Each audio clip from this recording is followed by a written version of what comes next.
Le point de la situation à Gaza à présent, mais avant la condamnation de l'Algérie de la reprise de l'agression sioniste abjecte contre le peuple palestinien frère dans la bande de Gaza, en violation flagrante de l'accord de cessez-le-feu signé janvier dernier et au mépris des chartes et des us internationaux.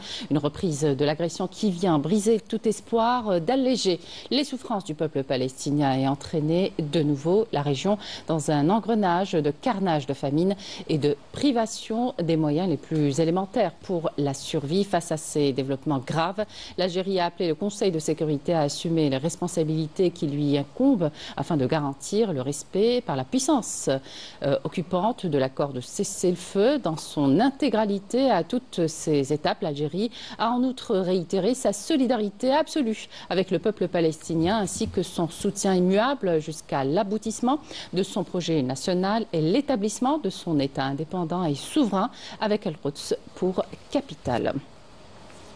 Et puis depuis New York, le représentant permanent de l'Algérie auprès de l'ONU, Ammar Benjama, s'est exprimé devant les membres du Conseil de sécurité réunis sur la situation au Moyen-Orient, y compris la question palestinienne, et a déploré le silence du Conseil de sécurité face aux atrocités commises à Gaza. On l'écoute. Nous condamnons fermement ces attaques qui constituent une violation de l'accord de cessez-le-feu. Nous sommes témoins d'une nouvelle vague de châtiments collectifs infligés à la population de Gaza. Et je rappelle à toutes les parties que la résolution 2735 garantit le maintien du cessez-le-feu tant que les négociations sont en cours.